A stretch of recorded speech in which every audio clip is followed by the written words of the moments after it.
Finally, this is the last hole in the boot. Kind of still there, but this is the big gaping hole that I'll now be getting rid of. And then we're complete in here. Then just make up the frame for the charger, sit on top, plumb it in, and away you go.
Okay, today's fabrication, we needed to make a nice sort of frame that the Tesla charger would sit on top of. But it had to be fairly low profile, so I didn't want to raise it up too much, so we can put the boot sort of top back on.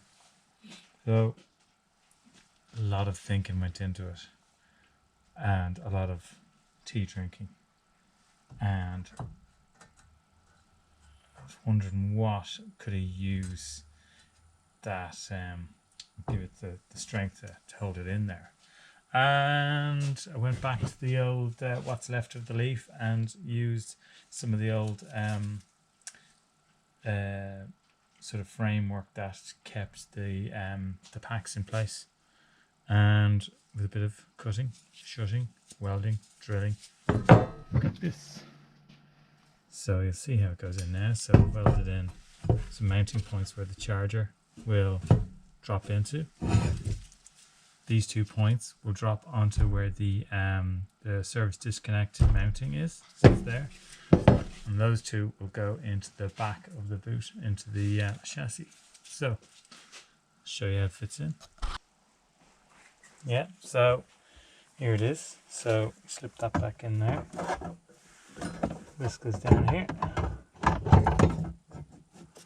I'll just put 2 bolts in here just to hold it in place. So there's 1.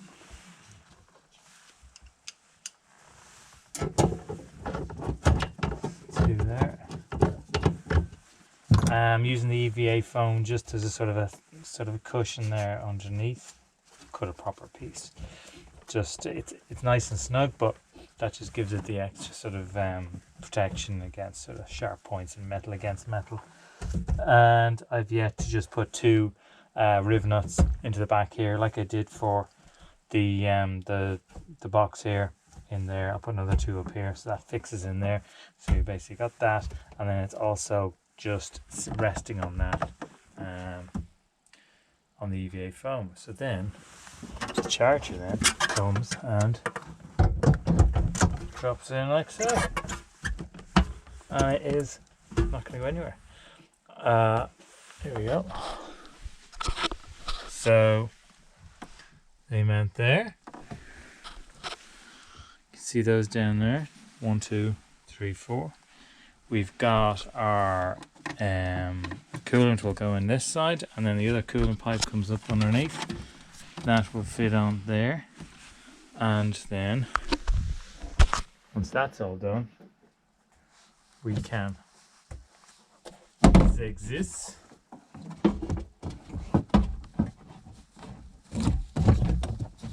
sits back on top, like so. Then you put your carpet on top.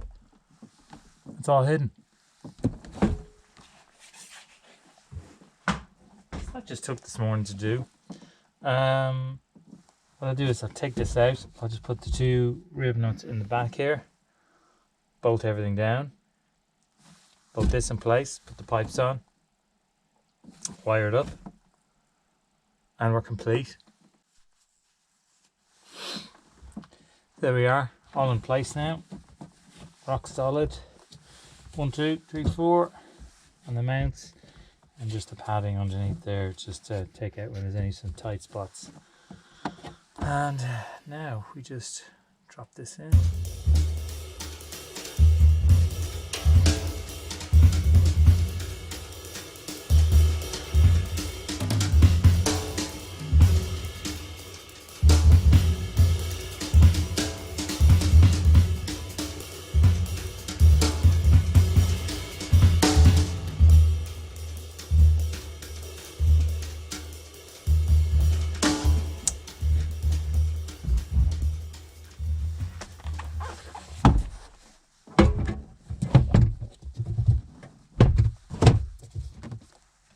Done.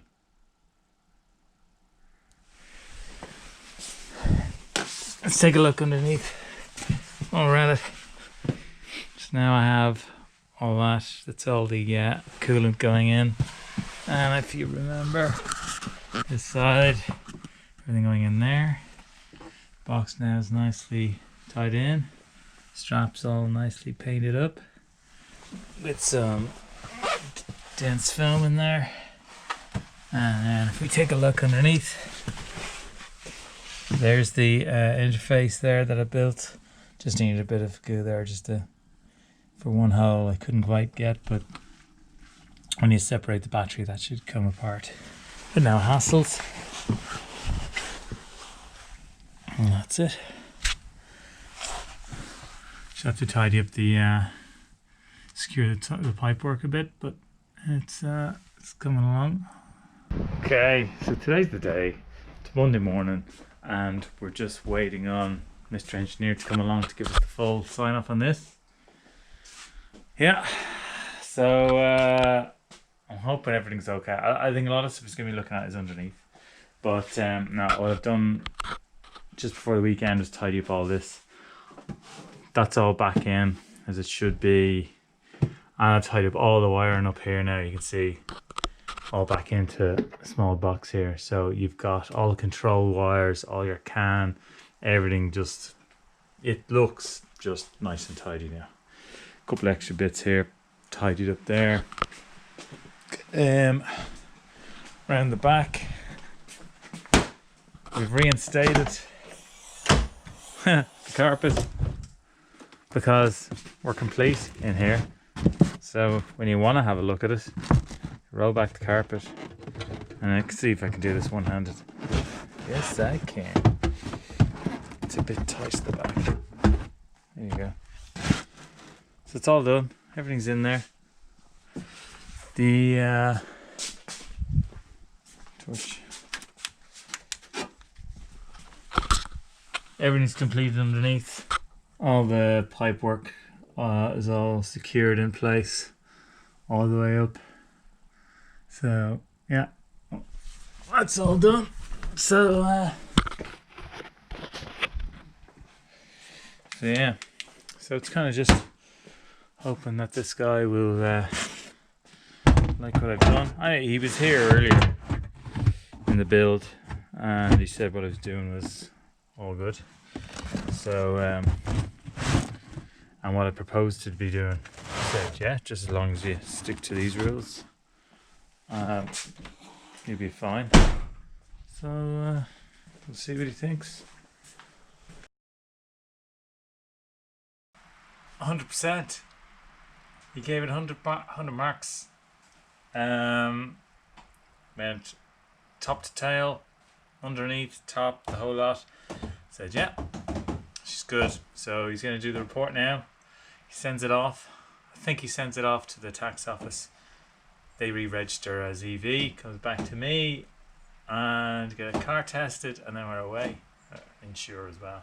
But I'm delighted. It's brilliant. It's the only thing we both talked about was before it goes to the test is the tires are over 10 years old. I think they're over 8 years old. It's classed as a failure. Change the tires, get my brake accumulator sorted, and it's good for the road. Happy days. Been a long road, but certainly kept me busy during unemployment. So yeah, it certainly does give. I hope give other people hope that like this is a possibility. It's something that's very attainable to anyone. It's and the more of these that are done on similar platforms, the quicker and easier it's going to become. So with sticking to say either one or other drivetrain on Toyota or the Nissan side, and say if you're to do one of these again, the same fabricated mounts would go in. You'd do this in a couple of weeks, drop in, and yeah. So now everything's matched up. The wiring loom's matched up. The VCU's being tweaked even more, so we can get regen and all that. So it's going full possibility. You look at the shared platforms across Mark 6, Mark 7 Golfs, and it's all good. So yeah. Okay, so we're all set up now. The coolant system is completely filled. I fitted my third coolant pump. First one was from a Passat. As soon as I got it back here, fitted it in, it made an awful racket. And I'd already fabricated a bracket, fitted it. That went in the bin. Back to the place again. They went, right, here's one from a BMW 3 Series. Perfect. Brought it back. They said they tested it. Brought it back. Plugged it on. Nothing. Wiggled it around, wiggled the connector around, and it started to jump into life. So what happened there was it was the brushes completely expired on it, and probably why the car expired too. And back down to them again. They're like, sorry. Here's one from a 5 Series. So I've got one from a 5 Series now in there. It looks the business. It's all piped up, connected up, pressurized the system, coolant in. I've got everything connected up, and so we're gonna do a test charge on this. See what we can do. So plug's ready to go. John, charger, pump going, plug around. Everything lights up. So we've got AC volts, we've got AC current under 2 amps, DC volt is 339, DC current 1, inlet target 216, temperature limit 15, so that's it. We're starting to charge now. Something just to test temperature. It's 14. Can I get to the... So we got, let's see what's going on here. We're charging 1.1 kilowatt going in, still 0.2 going to the grid. This is coming up with, let's see, we got 342 DC volt, yeah, phase 1, 342. That's all going, you can hear the pump going away there.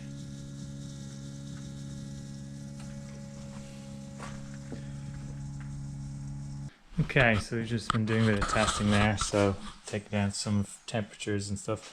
So just after 11 o'clock, we set it up at 5 amps, and there's like some temperature points, CPU, the poles in the engine bay, the coolant, and the input cable to check the temperature there. Then changed it to 10 amps. And that gave out 1.5 kilowatts. Temperature increased a little bit, poles remained the same, coolant the same, IP cable the same.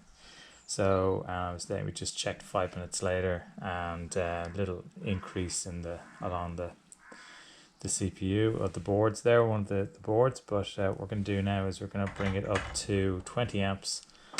So we know that the limit on that plug there, it was made for the Leaf, I think it was 3.3 kilowatts.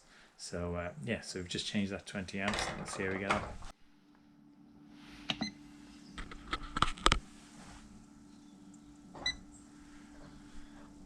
Okay, what I found here is, so we're at 20 amps, set current limit on that, and we're charging here at, we're bringing in, ooh, sad face, bringing it in from the grid, not enough sun obviously to cope, so it's 1.2. We're on eco.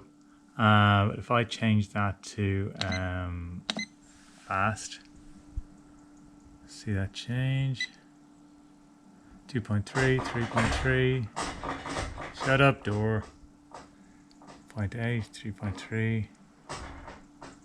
Okay, so look down here, you see current, see the AC's come up there to 4 amps. Let's check some temperatures on the board. 40 degrees, that's remained the same. 39 there, what's that doing? That's still down around 30. Coolant temperature there is 20, 21. The cables are 14. They've been between 12 and 14 degrees. What else was I checking? I'm checking the poles up here. Just having to see what it's like on these. So look here, that's 21. They pretty much have only, there's been a degree in difference there. I've also been keeping an eye, because this is the pump inside is running on the 12 volt. That is pretty much stayed as is, 11.8. As soon as you turn it off, that pops back up to 12.4. So that's, there's no noticeable degradation on running the water pump on its own, just on the battery. So that's pumping away. Let's go back here and have another look. What are we doing? 3.1 kilowatts. So I want to keep it down around there, 3.4, 3.3. See, it's taken in from both now. Taking a bit from the sun, 3.3, 0.9 from the grid. Charging up. We're up to 360 volts now, so we're only 20 away. 360 volts is, from my analysis there, 360 is down around, probably around the 30% mark. So we were low, I think we were down around 10% with all the testing and stuff we've been doing. So that's looking good there. So a bit more testing there, and another while will be charged up. Yeah, so after that successful charge session, we kept tweaking it, and I did a couple of times. The temperatures on that, when I brought it up to 3.3 kilowatts, when it was on its fast charge here, the temperatures were just getting up a bit high. It wasn't right. I wasn't sure with the system, so what I did was drain the system, drain the coolant system again. I reversed the flow of the pump, so it was, rather than trying to pull it through the charger, turned around, so it was pushing it, and it was actually on a lower level, so the coolant would have been coming in and being pushed up and through. And when we did that, great results. I had it charging here for guts of 2 hours on normal eco mode, and the inlet outlet temperatures barely got above, I think it was like 15, 16 degrees. Then yesterday, when I brought it right up to its max, its top charge, which is 390, technically it should be 391. I had it on fast, and again the temps didn't even get close to 18, 19. So it's brilliant, it's working perfectly now. Only thing I did run into was, because the pump is running off the 12 volt, for one of those long charges, those trickle charges, the main lead acid 12 volt battery started to drop. So it dropped down below 11.5, which in result the charger starts to trick on and off, because it's powered as well.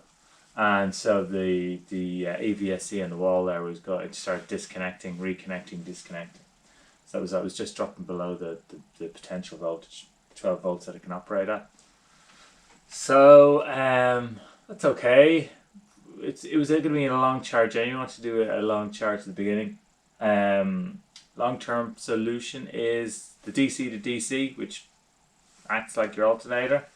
I'm going to rewire that and have it activating when we're in charge mode, but have it in such a way that it's going to be triggered by the main VCU, but have it in such a way that it's not going to allow you to start the car and drive off at the same time. So there'll be like a safety system in there. So you'll be able to fire on the VCU, which will turn on the DC to DC, but it won't turn on any of the drive kind of circuits. And it'll keep your DC to DC running, keep the 12 volt systems running and charged up while you charge this. So that will be good, but it's okay. I've done the long charge now. I can do a couple of those semi-fast charges. I won't be able to get up to the 11 kilowatt capacity until I swap out the cables coming in from the port there, because they're only small. So I need to upgrade those. Not a biggie. But yeah, it's very good. Yeah, yesterday took it out for a very quick spin around, and just to see what the degradation would be like on the pack. But I need to do. I'm gonna wait till I get the tax sorted out. All that paperwork's gone off the tax office, waiting for them to come back and re-registered as the EV, and we should be good. So see, got a ring in here. Carpet reinstated. That's reinstated because I'm happy now that the temperature that's getting up to is like it's fine, and there's no problem at all. So this is all finished. The front, the back, down the back, and up the front is all done. It's all tidied up. I really don't have much left to do. Yeah, the only thing left to do actually is the brakes. We've been talked about it a few times.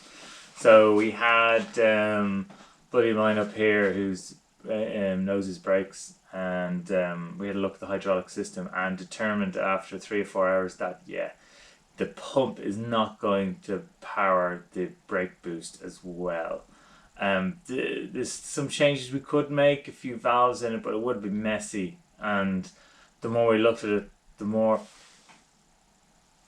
Audi between 88 and 95, I think maybe even earlier, they went for this hydraulic kind of boost system on, same as the Quattro there, and this. Anything over 2 litre 16 valve, they did it.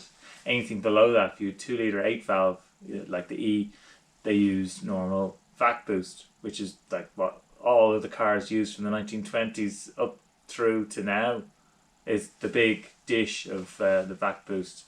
And so that we're going to do that. And a lot of people who drive the 2.2 turbo S2s, similar to that, they swap out the hydraulic for the vac boost. So do the same, and it's a straight swap. The closest match you can get is out of an A8 or an A6, sorry, from the mid to late 90s. So I've got one on the way. Do that, plus a vac pump, plus a vacuum pressure reservoir to keep that pressure on, so it'll give you that extra brake under. If everything dies, you've got 3 pushes of the pedal. Again, it's a bit of redundancy in there. You can have the pump just pumping away, no problem, on a check valve. But in case everything goes dead, you want to have that safety, and all it is a little canister which stores up the vacuum reservoir in 3 sort of cylinders within it, and gives you that 3 brake pedal push stop. So that as well, why not? So hopefully that's the last big thing really. I've got new tyres donated to help the cause. Thank you very much. And so because I wouldn't have passed the NCT with the old tyres, they were older than 8 years old, and they were 10 years old in fact, and they just won't pass any tyres that are over 8. So yeah, and we're so close. It's all electric. So till next time, I hope to show you some footage of us doing some test runs on the road and taking it around and seeing how the range, how it deals with the range, and then I would like to be able to drive to a destination charger somewhere and get a bit of charge in it, so we can do a bit of a down and back return leg journey. So but for now, wait for the tax to come in and wait for my brake boost to come in, and we'll see you next time for that. So yeah, thanks for watching. Thank you for following this escapade. I'm already looking at the used car section, looking at what would I do next if I had the money, which I don't have any money left. That's not being done. That's, sorry, Quattro's out of the question. But I keep looking. I go, I don't know. Small Mark 1 Golf? Big camper van? I don't know. Whenever I get back in the game. But for now, we're just going to get this baby going and get a bit of miles in her. So, yeah. So, please share. Please subscribe if you haven't. And like it. And thank you for watching. And we'll see you next time when we're hopefully on the road. Thank you.